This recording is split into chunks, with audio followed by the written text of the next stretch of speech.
오늘 우리에게 주신 말씀은 마태복음 22장 1절에서 14절입니다. 신약성경 37페이지에 있습니다. 마태복음 22장 1절에서 14절의 말씀을 함께 봉독하겠습니다.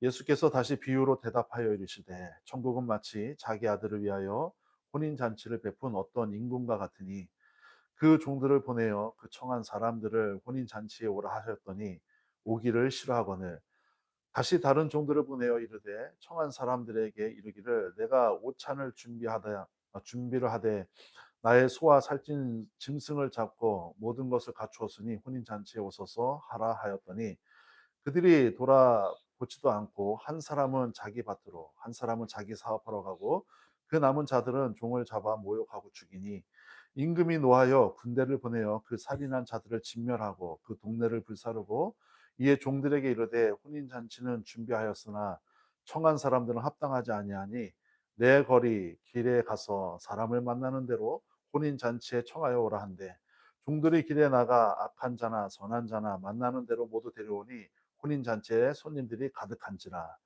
임금이 손님들을 보러 들어올세 거기서 예복을 입지 아니한 한 사람을 보고 이르되 친구여 어찌하여 예복을 입지 아니하고 여기에 들어왔느냐 하니 그가 아무 말도 못하거늘 임금이 사람들에게 말하되 그 손발을 묶어 바깥 어두운 데에 던지라 거기서 슬피 울며 이를 갈게 되리라 하니라 청합을 받은 자는 많되 택함을 입은 자는 적으니라. 아멘. 오늘 이 청함의 은혜를 잊지 말라라고 하는 이 말씀으로 여러분과 잠시 말씀을 나누도록 하겠습니다. 사람은 참 이기적인 존재인 것 같아요. 저도 마찬가지고 누구를 막론하고 어떤 일이 벌어지거나 어떤 문제나 사건이 터지면요. 가장 먼저 생각하는 거는 자기 자신입니다. 그래서 그 일들이 터지거나 또 발생하게 되면은 자기 입장에서 생각을 하게 되고 또 자기 입장에서 생각하다 보니까 그 문제와 사건을 껴 맞추려고 해요. 자기의 생각과 자기의 틀 안에 껴 맞추려고 하는 어떤 이기적인 욕망이라고 할 수 있죠. 이런 것은 누구에게나 다 있습니다. 이거는 뭐 착하다, 나쁘다라고 하는 어떤 선악의 개념에서 벗어나서 그 범주에서 벗어나서 자기를 먼저 보호하려고 하고 자기를 먼저 생각하려고 하는 거는 어떻게 보면은 본능에 가까운 거예요. 그런데 문제는 뭐냐? 그 자기를 먼저 생각하고 자기를 먼저 어 보호하려고 하는 그 본능에 가까운 그 인간의 욕망이 이제는 삶에서 삶에서 계속 확산되어지고 이게 인격이 되어지고 그리고 습성이 되어지면은 문제가 심각해진다는 것이죠. 그러니까 다시 이야기하면은 어떤 사건이나 문제가 터져서 나를 보호하려고 하고 나를 어 내 입장에서 생각하려고 하는 그 본능적인 그 생각과 그 구상은 어떻게 보면은 우리가 저항할 수 없고 저지할 수 없는 거지만 중요한 것은 무엇이냐.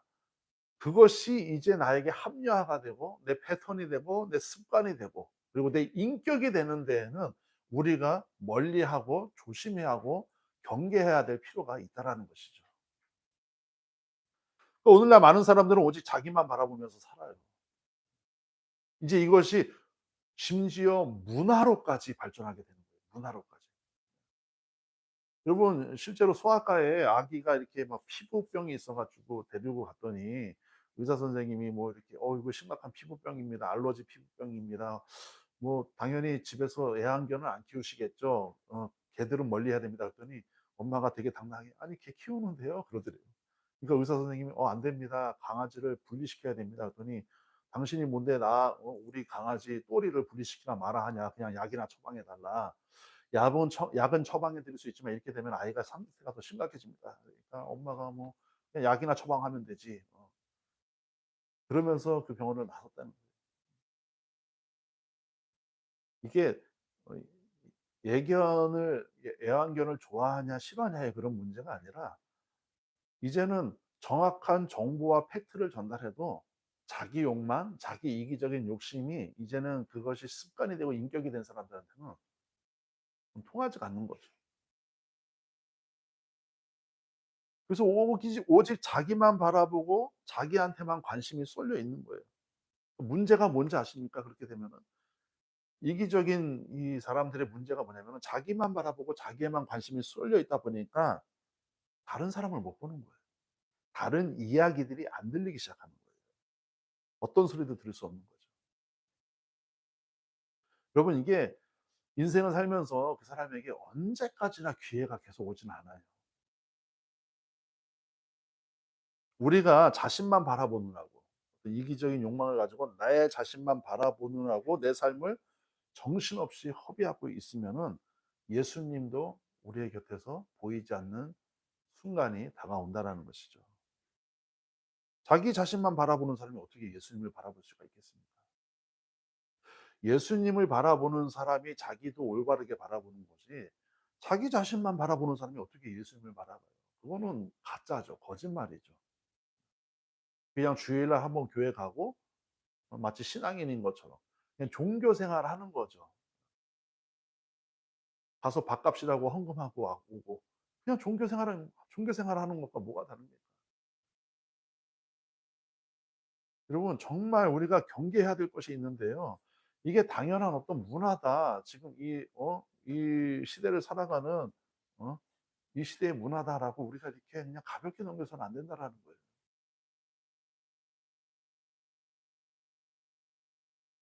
여러분, 우리 그 진화론이라고 하는 것이 유신 진화론을 포함해 가지고 이 교회 안에 정말 이제는 무서울 정도로 뿌리 밖에 들어와 있어요.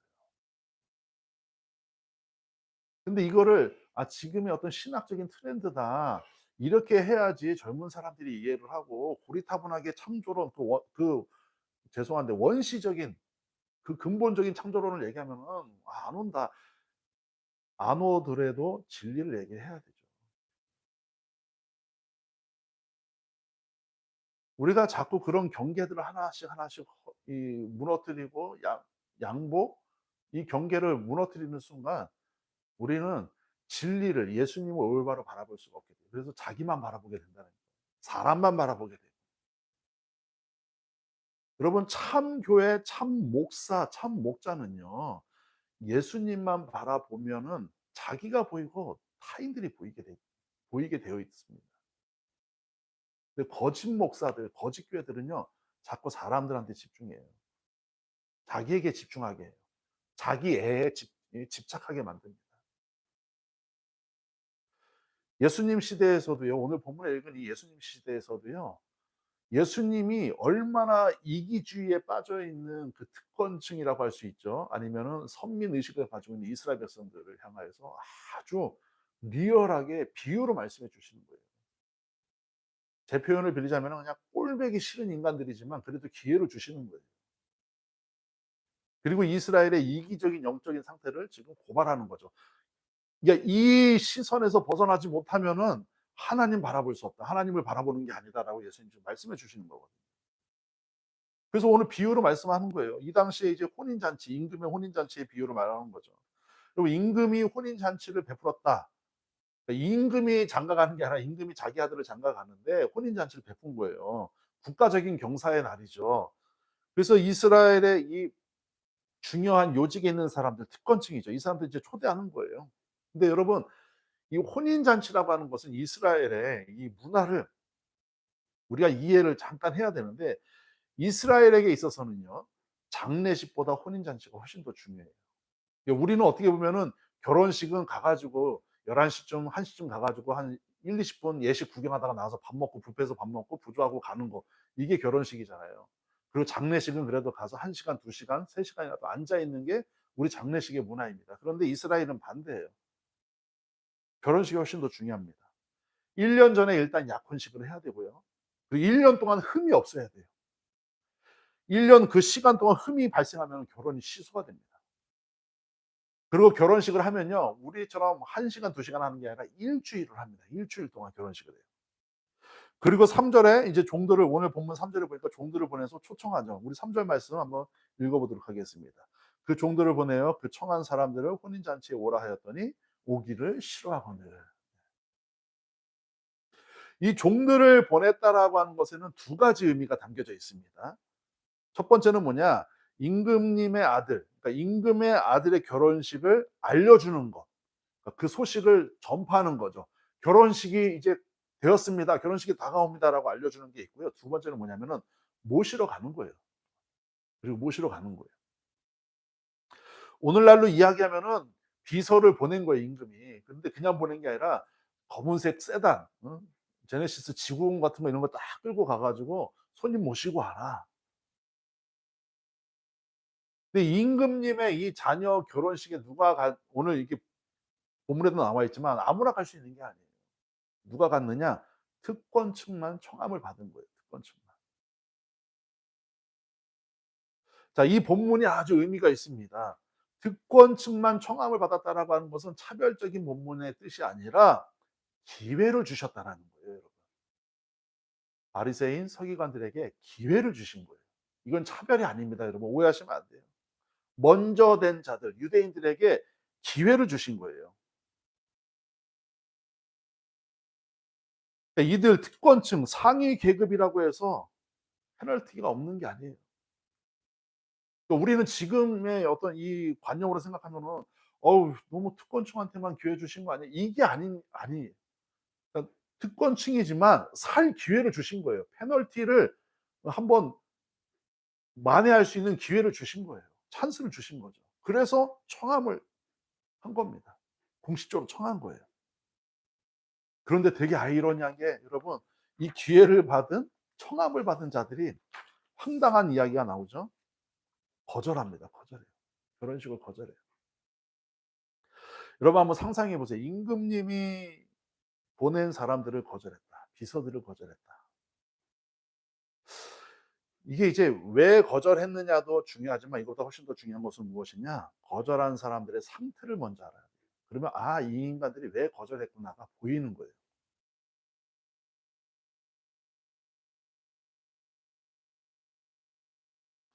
임금이 부르면 가야 되는데 안 갔다. 그럼 무엇을 대변하느냐? 이스라엘 백성들 그중에서도 특히 바리새인들이나 서기관들, 종교 지도자들 이들이 하나님의 부르심에 반응하지 않고 거절하고 있다라고 하는 것을 지금 보여주고 있는 겁니다. 무엇에 대한 거절일까요? 무엇에 대한 거절? 율법의 시대는 저물어 가고 이제 은혜의 시대로 넘어가고 있다. 이제 예수님을 통해서 은혜의 시대로 넘어가고 있다라고 하는 것을 불러주고 있는데 그들에게는 종교적인 신념은 강한데 그 은혜를 받아들일 마음 자세는 아까도 이야기했지만 이게 이제 집단적인 이기주의가 될 수 있거든요. 단 하나도 남아 있지 않는 거예요. 여러분 이게 유대인들, 바리새인들, 서기관들 비판하자고 제가 지금 설교하는 게 아닙니다. 나를 돌아봐야 돼요, 나를. 지금 내 신앙이, 내 영성이 은혜의 영성인지 율법의 영성인지를 돌아봐야 된다는 거예요. 이 율법의 영성, 율법의 신앙과 은혜의 신앙은 많은 차이가 있어요. 근데 그중에서 오늘 본문을 근거로 해서 제가 말씀을 드리면 많은 차이가 있지만 그중에서 하나가 뭐냐? 내 신앙이 이기적이냐 이타적이냐를 보면 돼요. 이기적인 신앙의 특징은 하나님의 뜻, 말씀을 열심히 묵상하고 열심히 배워요. 근데 문제는 뭐냐? 자기 뜻대로 해석해요. 자기 유익을 위해서 해석해요. 자기 상황에 맞게 해석해요.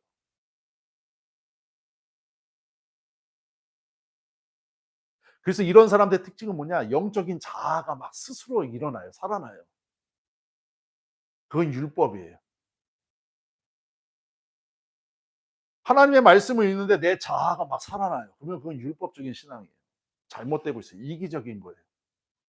이타적인 신앙, 은혜의 신앙은 뭐냐?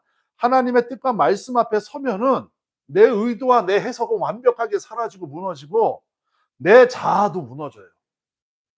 거기에는 오로지 하나님의 말씀만 계세요.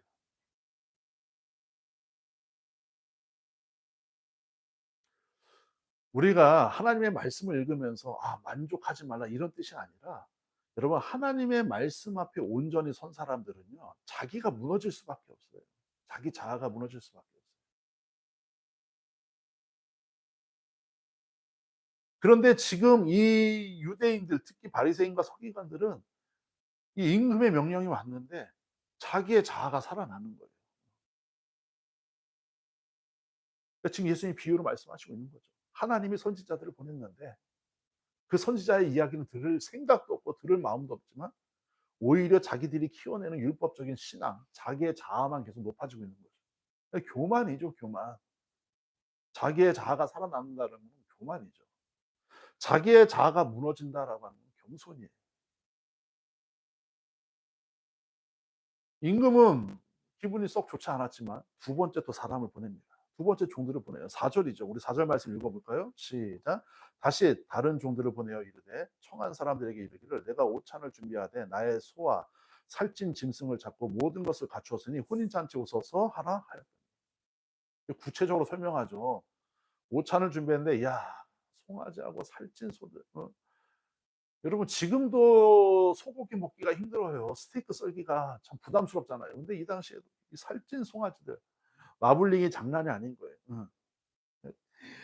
어떻게 구원하는지 모르겠지만 그 기가 막힌 요리들을 다 준비해 놨으니까 와라. 그리고 즐겨라. 마음 편하게 즐겨라. 이때 이기적인 이스라엘 지도자의 반응이 나오죠. 우리 5절의 말씀인데 아주 중요한 말입니다. 5절 말씀 같이 읽겠습니다. 시작. 그들이 돌아보지도 않고 한 사람은 자기 밭으로 한 사람은 자기 사업하러 가고 라고 나와 있습니다. 자, 여기서 반복적으로 나오는 두 가지 반복적으로 나오는 단어 하나가 있어요. 혹시 뭔지 여러분 보셨습니까? 자기예요, 자기. 셀프, 자기.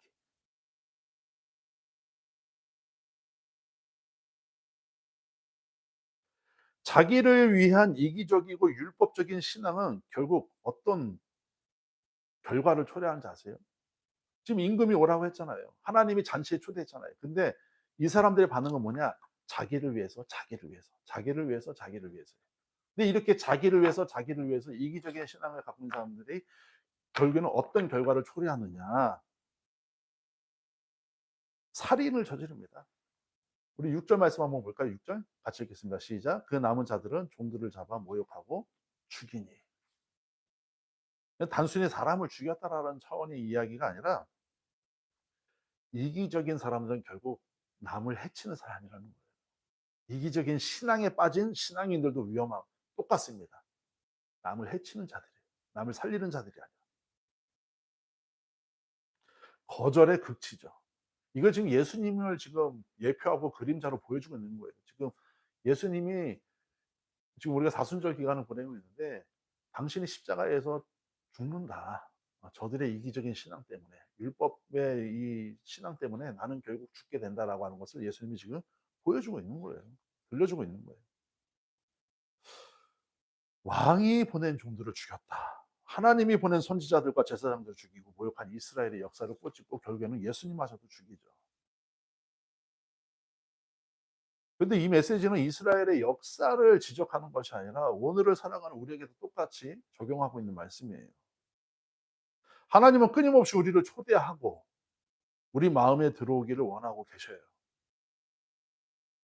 우리가 왜곡된 길을 가고 있는데 올바른 길로 돌아오기를 하나님은 계속 기회를 주고 계신다고요. 초대하시고 들어오시고 말씀해 주시고. 그런데 문제는 뭔지 아십니까?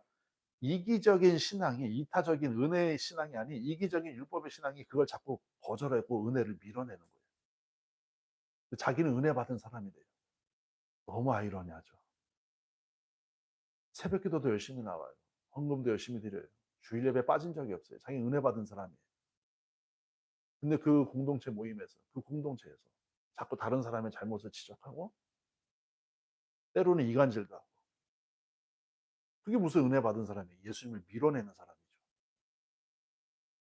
예수님을 거절하는 사람이죠. 진리의 말씀처럼 사는 듯하지만 사실은 진리를 거절하고 사는 사람이에요. 여러분 이거 굉장히 중요합니다. 이게 사람들의 인격하고도 여러분 연결이 되는 거예요. 신앙은요. 은혜를 받아야 돼요. 그리고 받은 은혜로요. 내 인격을 바꿔야 돼요. 그래야 완벽해지는 거예요. 근데 은혜는 자꾸 받고 추구하는데 인격이 바뀌지 않아서 이기적이고 사람을 죽이고 사람을 모함하고 이간질하는 그런 인격이 남아 있다면요, 그건 예수님 밀어내는 거예요. 은혜 받은 사람이 아니라. 그런 사람들은 종교적인 신념으로 남들이나 정죄하고 남들이 은혜를 받거나 간증이 있으면 배 아파하고 마침내 임금이 심판을 작정하죠.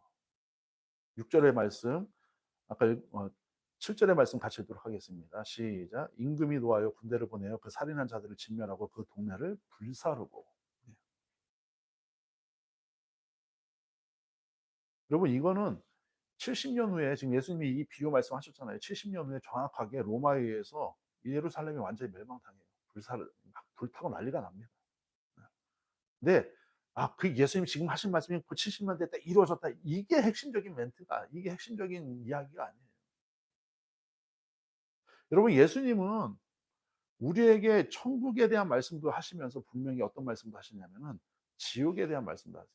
근데 이거를 그냥 단순히 이분법적인 논리로 제가 얘기하려고 하는 것이 아니라 우리가 예수님의 말씀대로 살아가면은 이 땅이 천국이 되기도 하고 예수님을 밀어내고 율법적인 신앙으로 살아가면요 이 땅이 지옥이 되기도 한다는 거예요. 그리고 조금 더 깊게 들어가면요 요즘 교회 안에서 천국 설교, 지옥 설교 하시는 목사님들이 별로 없어요. 여러분 천국과 지옥은 분명히 존재해요. 예수님이 말씀하셨거든요. 이게 종말론적인 신앙관에 대해서 설명하고 이 설교하는 분들이 별로 없어요.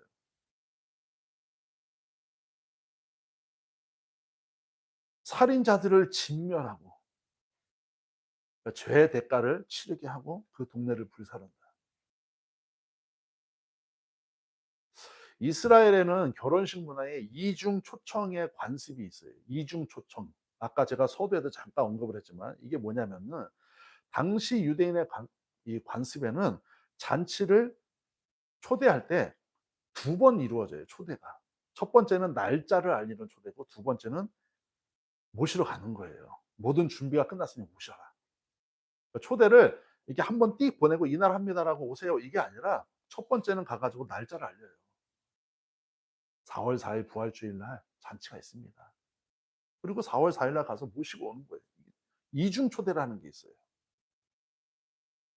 그러니까 다시 말해서 오늘 본문에 등장한 이 특권층들의 거절, 청함에 대한 거절은 이것은 그냥 의도적으로 그냥 뭐 단숨에 어떤 자기가 순식간에 일어난 갑작스럽게 초대되어서 자기가 이렇게 약속을 파기했다라는 뜻이 아니라 끊임없이 기회를 주고 계셨다라고 하는 하나님의 의도를 이스라엘의 관습을 통해서 지금 밝혀주고 있는 거예요.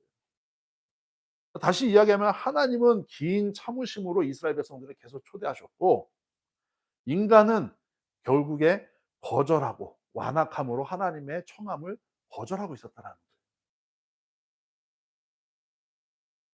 여러분 그 후로 이스라엘이라고 하는 나라가 나라도 없이 1000년이 넘는 시간 동안 1500약 1500 년의 시간 동안 흩어진 민족으로 살았잖아요. 전 세계 흩어진 민족으로.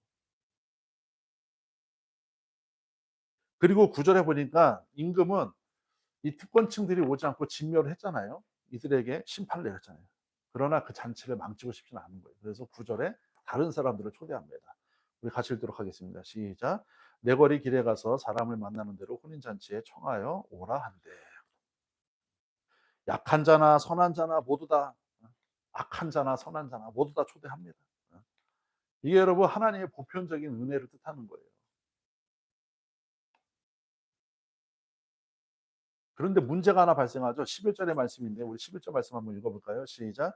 임금이 손님들을 보러 들어올 새 거기서 예복을 입지 않은 한 사람을 보고라고 나와 있어요. 예복을 입지 않았다. 이제 이게 뭐냐면은 지금 특권층에 대한 하나님의 심판에 대해서 말씀했고 그다음에 보편적인 은혜로 인하여서 특권층이 아니었지만 하나님의 은혜로 구원받은 자들에 대해서 지금 예수님께서 또 지금 경고의 말씀을 주시는 거거든요. 그 사람이 예복을 입지 않았다라는 거예요. 호라티우스라고 하는 예수님 당시의 시인이 있었어요. 유명한 문학자가 있었어요. 예수님과 동시대를 살았던 문학자가 있었는데 그 사람의 시에 이런 문구가 적혀 있었습니다. 5천 벌의 예복이 준비되어 있으니. 예복이 5천 벌이나 준비되어 있대요. 그러니까 이게 지금 예수님 비유를 해 주신 말씀이 그냥 없는 얘기를 지어서 하는 것이 아니라 실제 그 시대의 문화, 그 시대의 관습을 정확하게 말씀해 주신 거예요. 5천 벌의 예복을 준비할 정도면 어마어마한 거죠. 정말 왕족이나 귀족들이나 하는 결혼식이었겠죠. 손님들이 도대체 몇 명이나 오길래 5천 벌이라는 예복을 준비했냐라는 거예요. 그 당시 귀족들이나 왕가의 결혼식에는 반드시 예복이 더 필요했겠죠. 그래서 들어올 때 이 예복을 준비해서 결혼식에 들어오는 사람들만 섬긴 거예요. 그런데 예복을 입지 않으면은 그 자리에 있었다, 예복을 입지 않은 사람이 그 자리에 있었다면 쫓겨나는 거죠. 그 자리에서 쫓겨나는 거죠. 결혼식에 참여하려면은 반드시 예복을 입어야 되는데 예복 입지 않은 사람이 무슨 이유인지 모르겠지만 와 가지고 밥을 먹고 있는 거예요. 근데 여기서도 마찬가지지만 지금 이유가 중요한 것이 아니라 예복을 입지 않았다라는 것은 그 잔치에 합당하지 않다라고 하는 결과가 더 중요해요. 이것도 이기적인 믿음이죠. 이것도 이기적인 믿음이에요. 여러분 다른 사람들은 예복을 안 입을 줄 몰라서 안 입은 것이 아니라 잔치의 성격상 예복이 불편하더라도 예복을 입어 주는 거예요. 같이 입고 즐기는 거예요. 자 이제 결론으로 갑니다. 우리는 모두 다 잔치의 청함을 받은 사람들, 성도들이에요. 하나님의 백성들이에요. 그 청함에 합당한 예복을 입었다라는 것은 이 청함을 인정하고 '내가 택함 받은 사람이다.'라고 하는 것을 인정하는 믿음이어야 되는 것이죠. 예복은 예수님의 의의 옷을 입는 거나 마찬가지거든요. 주님이 끊임없이 우리를 청하고 계신 거예요. 두드리고 계신 거예요.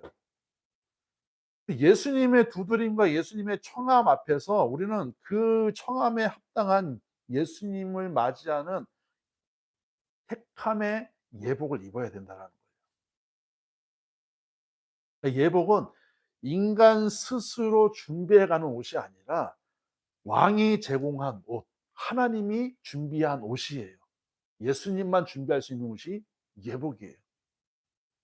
그러니까 내가 아무리 이 세상 속에서 어떤 기준, 도덕적인 기준이든 명예의 기준이든 모든 기준을 가지고 내가 아무리 좋은 옷으로 예복을 입고 결혼식에 가도 결혼식장에서는 예수님이 준비한, 왕이 준비한 옷을 입어야 되는 거예요.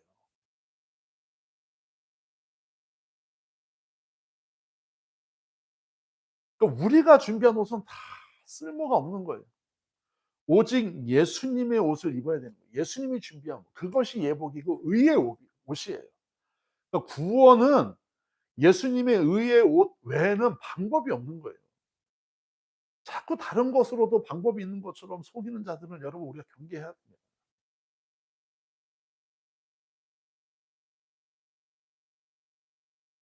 그런데 들어와서 결혼식장에 들어와서 왕이 준비한 옷, 그 예복을 거부하는 것은 구원의 은혜를 값싸게 여기는, '나는 구원받았지만 내 마음대로 살게.'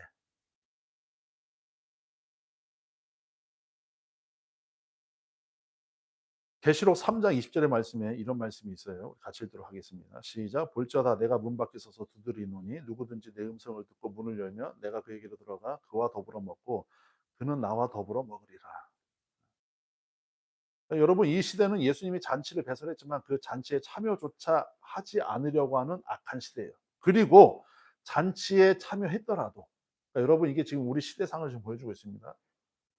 지금 뭐 교회든 신앙이든 예수님이든 하나님이든 다 필요 없어. 지금 이런 사람들이 여러분 70%가 넘어요. 그런 시대가 지금 이 시대예요. 그리고 그나마 그 30% 20%가 20%가 될까 30%가 될까 하는 그 사람들 중에서도요. 여러분 교회 안에 들어왔는데 예수님이 준비한 의의 예복을 입지 않고 자기 멋대로 입은 옷을 가지고 마치 종교적인 신념처럼 살아가고자 하는 은혜의 태도, 이게 마치 은혜인 것처럼 살아가고자 하는 사람들이 너무 많아요. 예복을 거절하는 사람들이 너무 많아요. 전 죄송한데 만약에 20%가 크리스찬이라고 하면 그 20%를 100으로 또 다시 환산했을 때 그 100% 중에서 저는 90%가 넘는 사람이 이 예복을 입지 않았다라고 생각합니다. 잔치에 합당한 예복을 입지 않은 사람. 종교개혁자 마틴 루터는 이런 표현을 했어요. 인커버바투스 인세. 이건 이제 라틴어인데 이게 이제 우리나라 말로 해석을 하면 뭐냐면은 자신 안으로 굽어진 인간이라는 뜻이에요. 자신 안으로 굽어진 인간. 그러니까 죄의 본질은 마음이 타인이나 하나님을 향하지 못하고 거울처럼 자기 자신에게만 굽혀져 있는 거다라는 거예요. 그러니까 여러분, 이기적인 신앙이라고 계속 말씀드렸잖아요. 이타적인 신앙을 가진 사람들, 그런 사람들은요, 죄를 지었을 때 하나님 앞으로 향할 수밖에 없어요. 그 타인을 향해서 향할 수밖에 없어요. 그런데 이기적인 신앙, 특권층들, 예복을 입지 않은 자들은 자꾸 굽어지는 거예요. 자기 안으로. 자기만의 성을 쌓아요. 자기만의 성을 쌓아서 자기를 지키려고 해요. 자기만 보려고 해요. 하나님을 보려고 하지 않고 하나님의 음성을 들으려고 하잖아요. 예수님이 그렇게 문 밖에 서서 두드리고 계시는데 들을 생각을 안 해요. 문을 열어줄 생각을 안 해요. 지금 이 순간에도 문 밖에서 두드리고 계신 예수님의 초대에 응답하여 자기라고 하는, 이기라고 하는, 이기적인 은혜 신앙이라고 하는 것을, 이 거울을 완전히 깨버리고 내 안으로 굽어진 거울을 완전히 깨버리고 창문을 통해서 하나님을 보고 우리 이웃을 바라보고 하나님이 만드신 세상을 올바르게 바라볼 수 있는 종말론적인 성도들, 우리가 되어야 된다는 거예요. 여러분, 사순절을 지내고 있죠. 사순절을 지내면서 여러분, 우리가 정말 묵상해야 될 것들이 바로 이런 것들입니다. 여러분, 예수님이 이런 것 때문에 생명을 내어주시고 우리를 살리신 거예요. 감상적으로, 감성적으로 예수님의 죽음에 대해서, 가시면류관에 대해서, 그 피에 대해서 생각하고 눈물 젖으라라고 주시는 기간이 아니라 지금 내가 잘못 살아가고 있는 이기적인 신앙들, 내 안으로 굽어진, 마틴 루터의 말처럼 내 안으로 굽어진 잘못된, 하나님을 바라보지 않고 그 음성을 들으려고 하지 않는 종교적 신념만 가득한 내 신앙을 완전히 탈피해서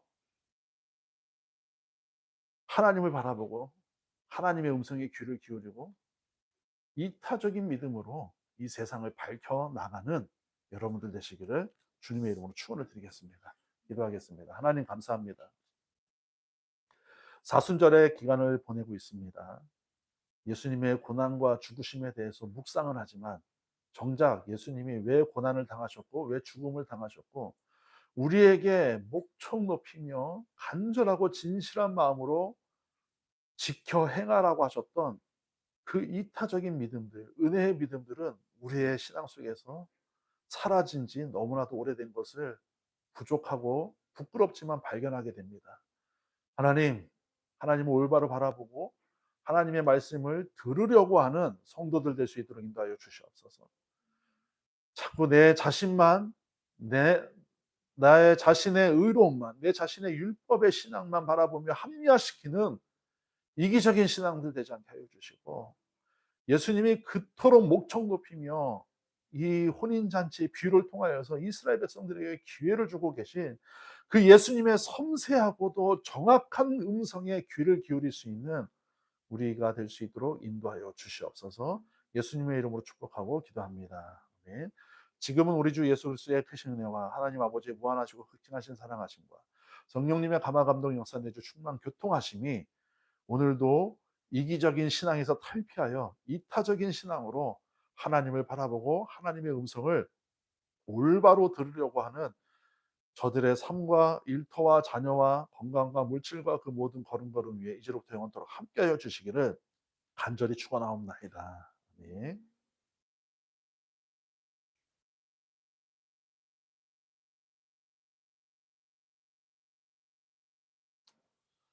할렐루야. 오늘도 승리하셨습니다. 한 주간도 승리하시기 바랍니다. 감사합니다.